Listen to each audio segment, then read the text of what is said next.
저는 오늘 이 본문의 말씀을 가지고 나는 기적을 보는가 예수를 보는가 라는 제목으로 함께 은혜를 나누도록 하겠습니다. 오늘 본문은 예수님께서 오병이어의 기적을 행하시고 그 이튿날의 상황입니다. 오병이어의 사건을 모르시는 분은 없을 것 같습니다. 오병이어 기적은 예수님이 어린아이가 가져온 물고기 2마리와 보리떡 5개로 5,000명을 먹이신 사건입니다. 이 기적은 단지 여러 사람이 배불리 먹었다라는 그 정도가 아니라 일종의 상징성을 가지고 있습니다. 말하자면 화수분 같은 기적이라는 측면에서 구약의 엘리야나 엘리사가 보여준 그 기적과도 유사성이 있습니다. 그리고 또 만나를 통해서 40년 광야 생활 가운데 이스라엘 백성을 먹이신 하나님의 능력을 상징하는 것도 있습니다. 또 오병이어의 기적은 모든 복음서에 기록되어 있어요. 공간복음에서는 그 기적 자체를 서술하는데 그 중점을 두고 있습니다. 그런데 오늘 본 이 요한복음에는 그 약간 다른 점이 있습니다. 예를 들어서 공간복음서에는 당시 이 사람들의 불쌍한 모습을 보여주면서 예수님이 그들을 불쌍히 여기시고 이 기적을 베푸셨다라고 설명을 해주고 있어요. 일단 마태복음 14장 14절과 우리 마가복음 6장 34절을 차례대로 한번 보도록 하겠습니다. 마태복음부터 보겠습니다. 예수께서 나오사 큰 무리를 보시고 불쌍히 여기사 그 중에 있는 병자를 고쳐주시니라. 또 마가복음 6장 34절을 보면은요, 예수께서 나오사 큰 무리를 보시고 그 목자 없는 양 같음을 인하여 불쌍히 여기사 이에 여러 가지로 가르치시더라, 이렇게 말씀하고 있습니다. 그리고 예수님께서 이 무리들을 보시고 어떻게 말씀하시죠? 너희가 먹을 것을 주라라고 말씀을 하십니다. 그런데 요한복음은 이 상황을 보는 시각이 조금 달라요. 예수님은 수많은 사람들이 굶고 있는 이 상황을 제자들이 어떻게 해결하려고 하는지를 보셨습니다. 그리고 이 기적을 통해 그들을 훈련시키는데 목적이 있음을 더 강조하고 있습니다. 그러니까 지금 이 기적이 중요한 것이 아니라 이 기적을 통해서 무엇을 배우느냐가 더 중요하다라는 것입니다. 그리고 이 기적의 사건 이후의 일들을 통해서 기적을 경험한 사람들이 무엇을 깨닫고 또 어떻게 변해가는지 이 사건의 후기를 더 자세하게 보여주려고 합니다. 먼저 요한복음의 기적을 경험한 사람들, 그러니까 오병이어를 통해서 배부르게 먹었던 이 5,000명의 사람들이 예수님을 어떻게 인식하고 있는지를 보여주고 있어요. 우리 6장 14절을 한번 보도록 하겠습니다. 그 사람들이 예수께서 행하신 이 표적을 보고 말하되 이는 참으로 세상에 오실 그 선지자라 하더라. 아멘. 이 말은 되게 좋은 말처럼 보여집니다. 때때로 예수님을 선지자로 여기는 표현은 예수님의 제자들에게서도 나타나요. 우리 사도행전 3장 22절과 7장 37절을 한번 보도록 하겠습니다. 모세가 말하되 주 하나님이 너희를 위하여 너희 형제 가운데 나 같은 선지자 하나를 세울 것이니 너희가 무엇이든지 그의 모든 말을 들을 것이라. 37절이요. 이스라엘 자손에 대하여 하나님이 너희 형제 가운데서 나와 같은 선지자를 세우리라 하던 자가 곧 이 모세라. 아멘. 그런데 지금 이 사도행전에 나오는 이 말들에는 공통적으로 지금 등장하고 있는 인물이 한 분 있습니다. 누구죠? 바로 모세입니다. 이 선지자의 이미지는 모세가 한 말에 지금 기초하고 있는 거예요. 신명기 18장 15절을 보면은요, 내 하나님 여호와께서 너희 가운데 내 형제 중에서 너를 위하여 나와 같은 선지자 하나를 일으키시리니 너희는 그의 말을 들을지니라, 이렇게 말씀하고 있습니다. 이 말씀 때문에 유대인들은 언젠가 모세와 같은 선지자가 나와서 자신들의 지도자가 될 것이라는 생각을 가지고 있었던 거예요. 그들은 새로 나타나는 선지자가 마치 광야에서 이스라엘 백성을 먹여 살렸던 모세와 같은 그런 유형의 지도자라고 생각했던 거죠. 한마디로 이런 선지자의 이미지로 예수님을 바라보면 예수님은 항상 먹을 것을 주시고 병자들을 고쳐주시고 그들의 삶의 어려움을 해결해 주시는 분이 됩니다. 그러나 모세가 신명기에서 말한 선지자라는 말과 이스라엘 사람들이 모세와 같은 선지자라고 하는 말에는 약간의 차이점이 존재해요. 예수님은 사람들을 먹여 살릴 뿐만 아니라 육적인 거죠. 그러니까 육적인 것뿐만 아니라 영적으로도 살리시는 분입니다. 그런데 사람들은 예수님을 영적인 차원에서 이해하지 못했던 거예요. 그래서 사람들이 자신들이 그렇게 이해하는 것, 그러니까 먹을 것으로만 이게 육적인 것만 채워주는 것을 그런 것이 옳지 않기 때문에 거기에 항상 있고 싶어하지 않으셨어요. 그래서 항상 혼자 떠나가십니다. 15절을 볼까요? 그러므로 예수께서 그들이 와서 자기를 억지로 붙들어 임금으로 삼으려는 줄 아시고 다시 혼자 산으로 떠나가시니라. 아멘.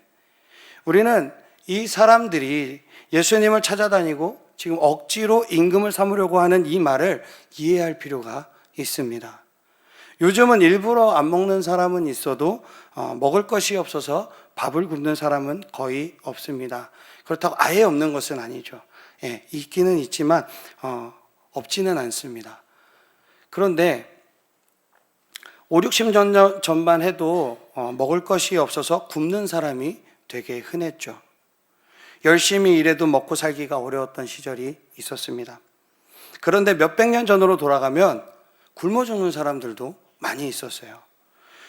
병에 걸려도 약도 없고 의학도 발달하지 않아서 조선시대의 평균 수명이 남자가 35살이라고 합니다.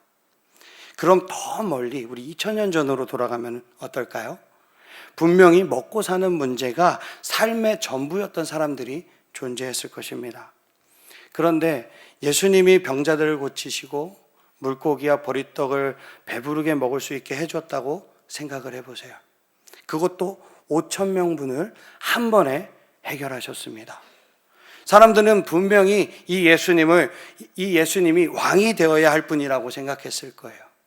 하루 종일 일해도 하루 한 끼 먹는 것도 쉽지 않은 그 시대에 그렇게라도 먹을 수 있다면 당연히 그런 능력이 있는 분을 왕으로 모시려고 했을 것입니다. 그래서 사람들은 예수님이 떠나면 예수님을 항상 찾으러 다니셨어요. 그냥 조금만 내 눈앞에 안 보여도 예수님 어디 갔지? 그러면서 쫓아다녔죠. 예수님에게 무엇인가를 얻을 것이 있을 거라고 믿었고 그들의 그런 생각은 우리가 상상하는 그 수준을 넘어서는 거였습니다. 오병이어의 기적은 예수님을 찾는 사람들을 급격히 늘어나게 만들었을 뿐만 아니라 그들의 열성도 변화시켰어요. 그들은 예수님을 찾기 위해서 배를 타고 갈릴리 호수를 건너갈 정도였습니다.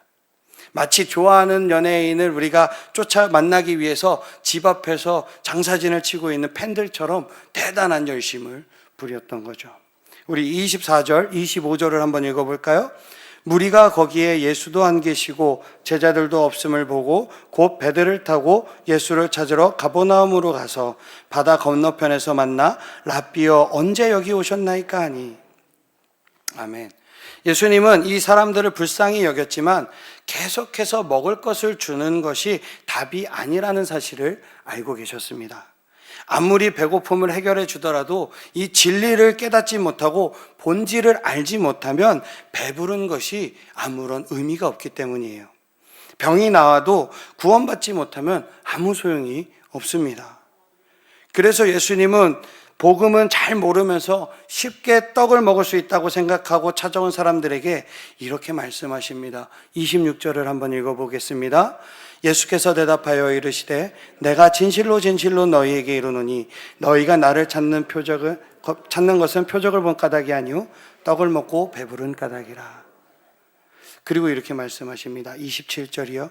썩을 양식을 위하여 일하지 말고 영생하도록 있는 양식을 위하여 하라.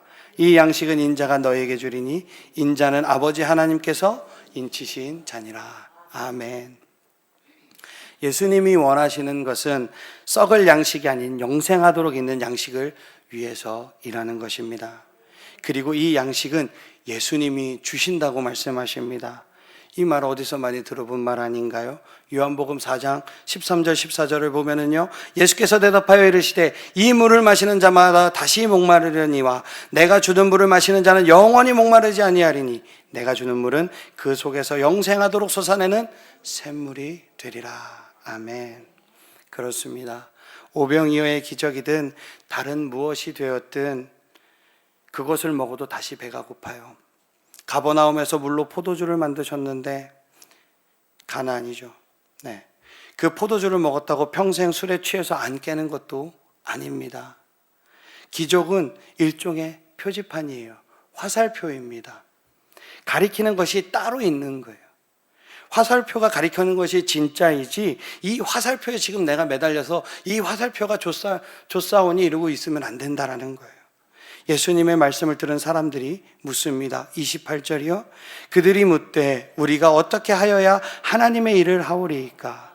예수님이 대답하십니다. 29절이요. 예수께서 대답하여 이르시되 하나님께서 보내신 일을 믿는 것이 하나님의 일이니라 하시니. 아멘. 예수님이 기적을 베푸신 이유는 사람들이 하나님의 일을 하게 하는 것이고 이것은 하나님이 보내신 이 누구죠? 예수님을 믿는 것입니다. 이 정도면 우리가 알아들어야 하는데 이 사람들은 다시 이렇게 묻습니다. 30절 31절을 한번 읽어보겠습니다.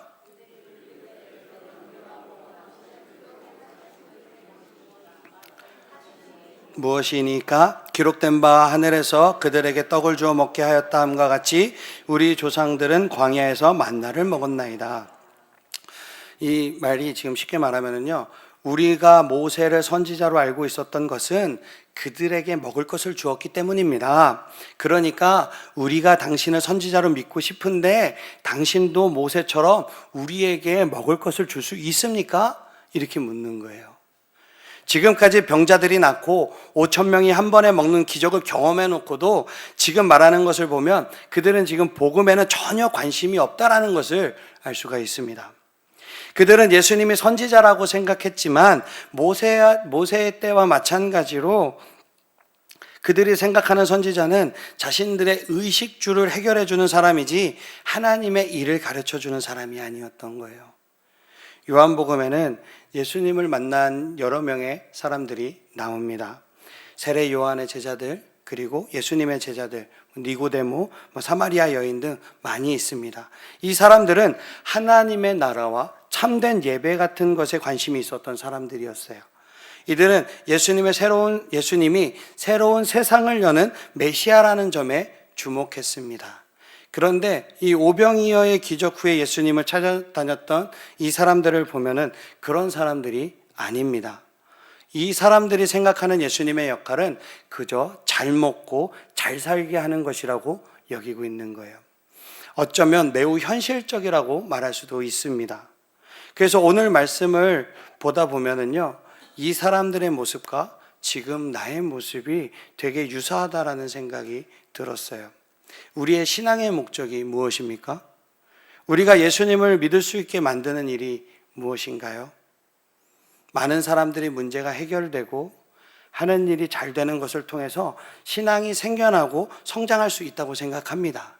물론 병이 완치되거나 기도하면서 사업의 문이 열리고 자녀나 가정의 문제들이 해결되는 경우들이 있고 또 이런 것들을 통해서 이런 것들을 보면서 예수님을 믿게 되는 사람이 있습니다. 없지 않아요. 있습니다. 하지만 이런 일들은 한마디로 이 표지판이자 화살표일 뿐입니다. 그러니까 그런 일들을 통해서 예수님을 구세주로 만나는 것이지 어떤 현실적인 문제 해결이 신앙의 목적이 아니라는 거예요. 잘 기억나시지 않으시겠지만 우리는 제가 38년 된 병자의 이야기에서도 같은 교훈을 얻을 수 있다고 말씀드렸습니다. 예수님이 그 병을 고치신 이유는 그냥 오래되어서나 그 사람이 38년 된 병자가 간절했기 때문이 아니라 그가 예수님과의 만남을 통해서 죄에서 벗어나 새로운 하나님의 백성이 되게 하는 것이었습니다. 더 심한 것이 생기지 않도록 죄를 범하지 말라는 말씀이 바로 그런 의미였어요. 만약에 그 병자가 예수님을 참된 구주로 섬기고 예수님을 진정한 메시아로 믿게 되었다면 그 병이 고침을 받는 것이 의미 있는 일이 됩니다.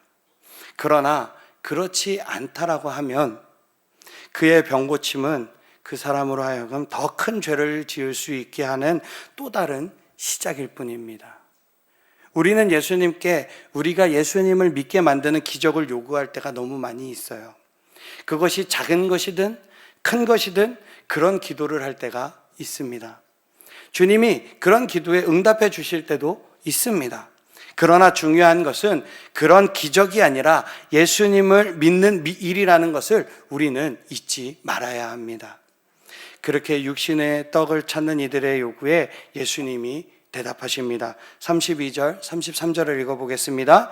예수께서 이르시되 내가 진실로 진실로 너에게 이르노니 모세가 너에게 하늘로부터 떡을 준 것이 아니라 내 아버지께서 너에게 하늘로부터 참 떡을 주시나니 하나님의 떡은 하늘에서 내려 세상에 생명을 주는 것이라.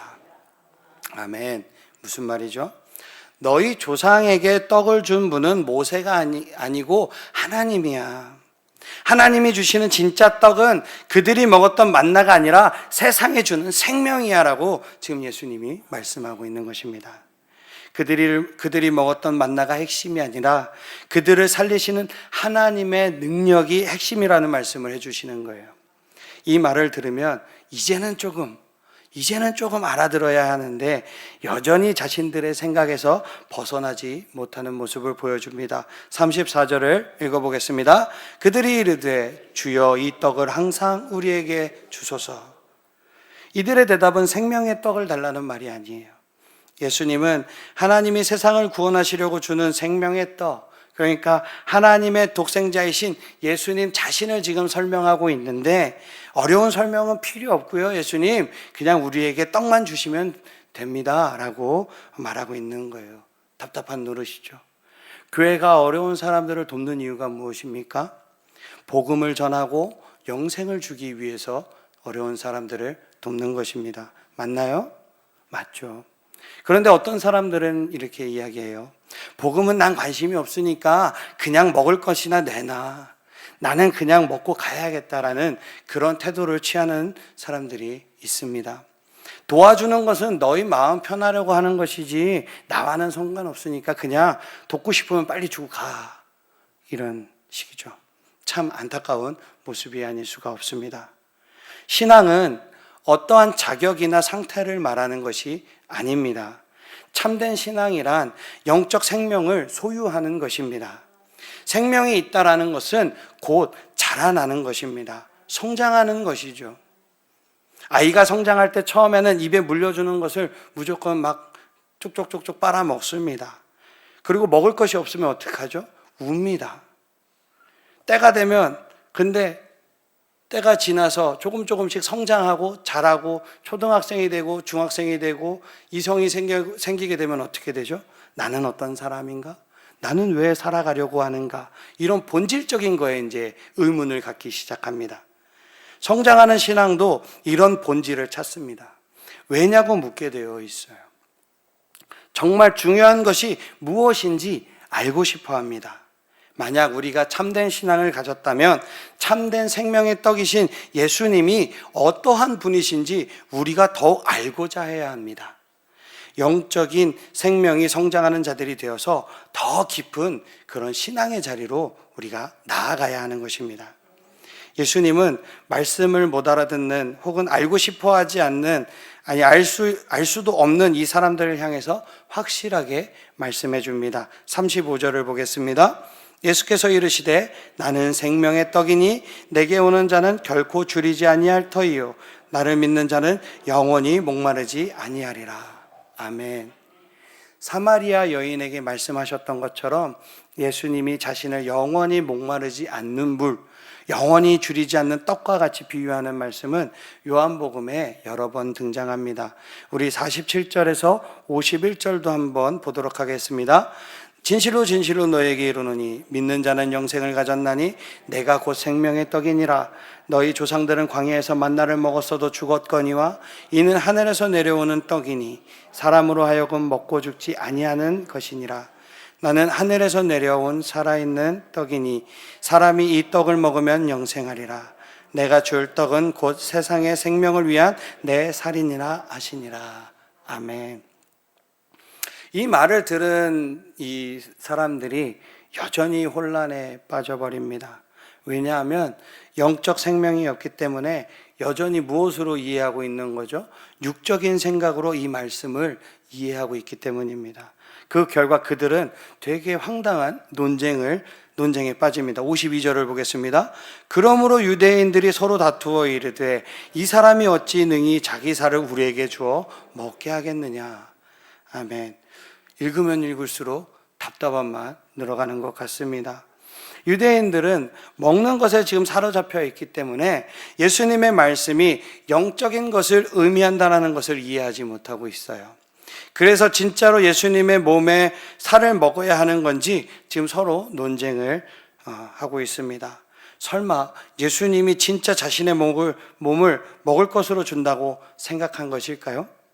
이것을 보면 우리의 신앙이 어떠한 생각에 사로잡혀 있을 때 그것으로 말씀을 보는 편향된 시각이 생긴다는 것을 알 수 있습니다.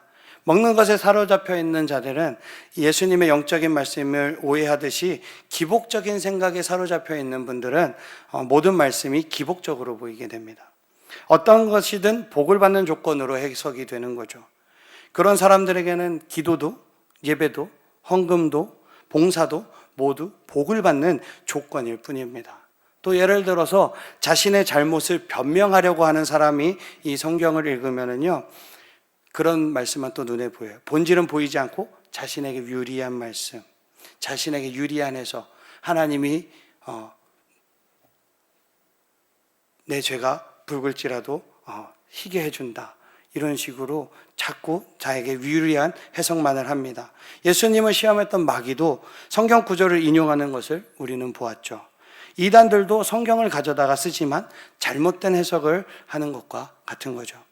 우리에게 이런 육적인 생각들과 세속적인 생각들, 욕심과 원망과 미움과 나의 이익만을 생각하는 이 이기심들이 있으면 영적인 것을 우리는 받아들일 수가 없습니다. 그래서 예수님은 이런 영적인 것을 이해하는 것이 하나님의 은혜라고 말씀해 줍니다. 사람이 육적인 생각에 사로잡혀 있으면 말씀을 깨닫지 못하고 구원의 길로 오지 못한다라는 것입니다. 우리 37절, 44절, 65절을 차례대로 한번 읽어보도록 하겠습니다. 아버지께서 내게 주시는 자는 다 내게로 올 것이요 내게 오는 자는 결코 내쫓지 아니하리라. 나를 보내신 아버지께서 이끌지 아니하시면 아무도 내게 올 수 없으니 오는 그를 내가 마지막 날에 다시 살리리라. 또 이르시되 그러므로 전에 너희에게 말하기를 내 아버지께서 오게 하여 주지 아니하시면 누구든지 내게 올 수 없다 하였노라 하시니라. 아멘. 하나님이 보낸 자, 하나님으로부터 온 자가 아니면 이것을 알 수 없고, 하나님이 보낸 자들은 예수님이 결코 버리지 않는다라고 말씀하고 있습니다. 사람들은 어려워했어요. 그들은 여전히 예수님 자신을 생명의 떡이며 우리를 위해 자신을 세상에 주셨다라는 말을 이해하지 못했습니다. 그들이 생각한 생명은 그냥 세상에서 먹고 사는 문제였습니다. 그러나 아무리 육체가 풍족하게 먹고 살아도 영이 죽으면 무슨 소용이 있을까요? 예수님은 이렇게 말씀하십니다. 63절에 살리는 것은 영이니 육은 무익하니라. 내가 너에게 이른 말은 영이요 생명이라. 아멘. 육신이 아무리 잘 살아도 영이 죽으면 아무 소용이 없습니다. 예수님의 말씀은 영을 살리는 말씀입니다. 영이 살면 육도 살아나는 것이고 죽어도 다시 살아난다고 말씀하고 있습니다.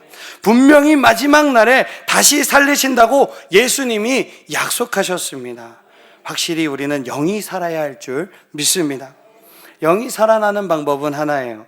그리스도를 믿으면 영이 살아납니다.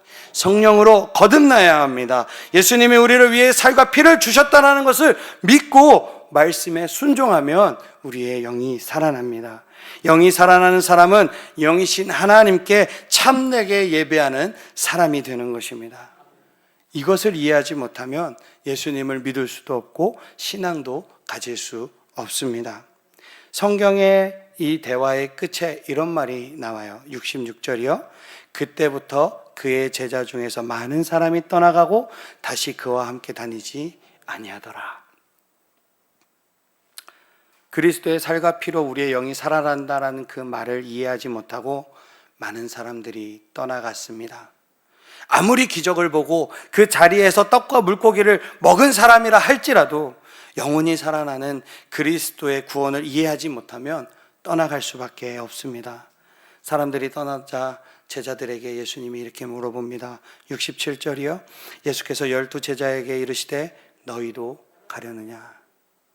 그때 시몬 베드로가 이렇게 대답하죠. 68절을 읽겠습니다.